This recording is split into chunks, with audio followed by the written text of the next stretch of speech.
Assalamualaikum warahmatullahi wabarakatuh. Selamat datang di channel Pemuda Hijrah. Sesungguhnya tidak ada kata terlambat memohon ampunan kepada Allah Subhanahu wa taala. Jika konten ini bermanfaat, tolong bantu like, comment, and share ya. Terima kasih.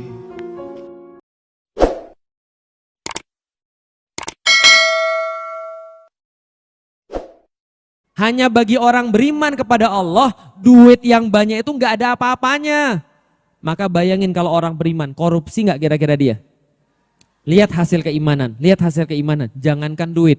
Lihat nih, di masa Rasulullah Shallallahu Alaihi Wasallam ada dua orang ribut gara-gara mereka temu emas di tanahnya. Nggak nemu emas di tanahnya, tapi ributnya berkualitas, ributnya beda. Satu orang beli tanah dari saudaranya. Jadi ada satu orang, dia beli tanah dari saudaranya. Setelah dia beli tanah, dia olahlah tuh tanah. Dia cangkulin, dia bajak tanahnya. Tahu nggak apa yang dia dapat, ibu-ibu sekalian? Dia ketemu sebongkah emas. Bayangin, berkilo-kilo emas, sebongkah emas. Emas kan kalau segini aja udah berat ya. Dia ketemu emas berbongkah-bongkah di tanah itu. Langsung dia hubungin kawannya yang jual tanah. Bro, aku kan kemarin beli tanahmu ya bro ya? Iya, aku dapat emas bro. Ini aku kembalikan kepada kamu bro. Loh kenapa dikembalikan? Lah kan aku kan beli tanah. Di dalam surat akad kita, aku beli tanah. Akad jual belinya, bukan beli emas. Lah ini ada emasnya, aku kembalikan kepada kamu ya. Yang beli bilang, mohon maaf, saya itu jual tanah sama isi-isinya. Berarti apapun yang kamu temukan di tanah itu milik kamu. Bukan milik saya lagi. Buat kamu aja, saya nggak mau. Kenapa? Karena ini emas saya ketemu dan saya nggak merasa beli emas. Dan kalau saya ngambil barang yang bukan saya, gimana nanti saya berhadapan dengan Allah? Yang kemudian jual tanah bilang, saya juga nggak mau. Karena yang sudah saya jual tanah berikut isi-isinya. Kalau kamu kasih saya lagi, nanti gimana saya ketemu Allah? Dua-duanya ini saking nggak mau emas, pergi ke hakim pak, ibu sekalian. Pergi ke hakim gara-gara nggak mau. Kebayang kejadian di Indonesia kayak begitu? Nanti insya Allah kalau sudah beriman semuanya di Masjid Al-Mutakin gitu kan ya.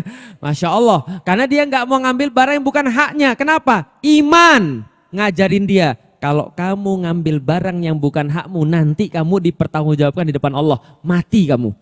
Maka dia pergi ke hakim. Hakimnya bingung. Ini dua orang ngapain?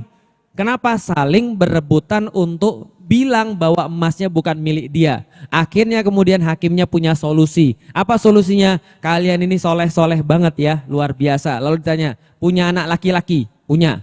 Punya anak perempuan? Punya. Nikahkan. Menggunakan uang daripada emas itu. Akhirnya itu solusinya.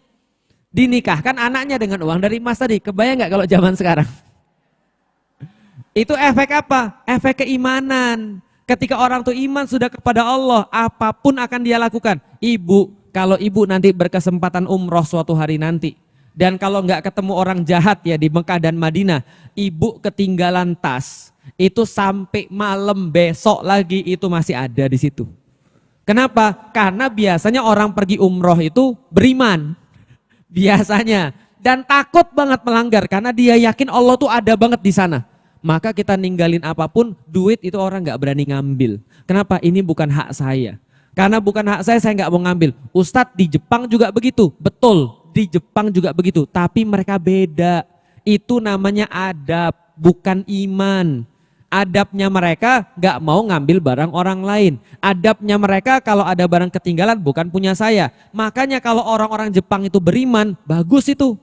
Mudah banget sebenarnya kalau mereka beriman. Kalau yang dakwah benar. Sayangnya belum ada yang dakwanya benar. Kan gitu kan ya. Nah artinya adalah apa?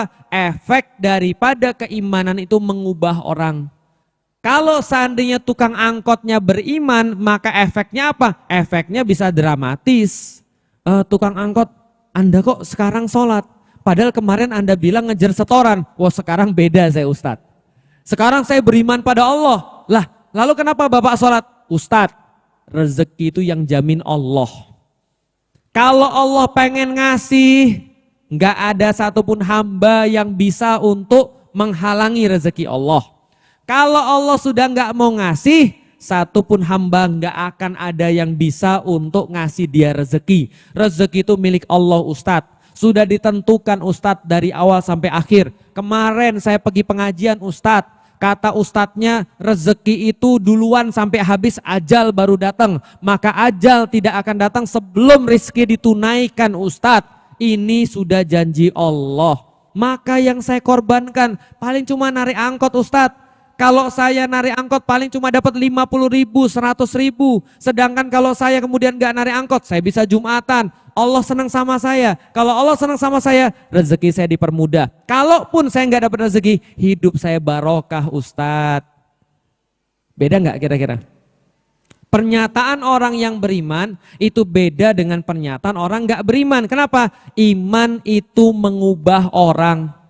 Kalau ada orang kemudian dia pergi ke sebuah kantor, dia dibilang, Anda boleh untuk kerja di sini. Kami perlu dengan keahlian Anda, tapi buka kerudung dulu. Maka apa yang dia bilang? Sorry mas, mas mau gaji saya berapa? Ya kami sudah siapkan gaji 75 juta per bulan. 75 juta per bulan, itu nggak bisa jamin saya pada surganya Allah. Siapa yang mau tanggung jawab setelah saya mati? Mas bisa tanggung jawab? Nggak mungkin. Maka saya urusan saya, mas urusan mas. Kalau saya harus kerja, cuma dibayar 75 juta per bulan, tapi saya harus bermaksiat kepada Allah, lebih baik saya yang gaji mas aja. Kan gitu. Nah kenapa? Ya orang beriman. Orang beriman tuh punya jawaban-jawaban yang dia tahu. Kenapa? Karena dia sudah tahu dia cuma manusia, hidup di dunia sementara, nanti sebentar lagi kembali kepada Allah. Betul nggak? Makanya orang-orang beriman tuh biasanya orang-orang sudah tua. Kenapa orang-orang beriman biasanya orang sudah tua? Ingat, iman sama dengan apa? Ilmu. Sama dengan apa? Bukti. Tahu nggak kenapa orang-orang beriman tuh kalau sudah tua? Biasanya karena mereka sudah berilmu. Apa ilmu mereka? Mereka punya teman-teman, dicatetin di catatan-catatan dia. Tiap tahun ba'da Ramadan ada aja yang dicoret itu. Betul nggak? Sudah innalillahi wa inna ilaihi rojiun, innalillahi wa inna ilaihi rojiun, coret satu, coret satu, coret satu. Setiap orang tua pasti sadar, sebentar lagi saya nyusul. Betul nggak? Ada nggak orang tua yang nggak yakin kalau sebentar lagi dia nyusul? Lah temen dia litingan ada 10 sekarang tinggal 3. Nah itu kan tinggal ngurut undian tuh. Paham kira-kira maksud saya? Makanya ulama-ulama bilang, kalau ada orang tua masih belum sadar, ada orang tua masih belum mau beriman, apalagi yang mau dia pelajari supaya dia mau beriman kepada Allah. Makanya kalau ada anak muda beriman itu istimewa.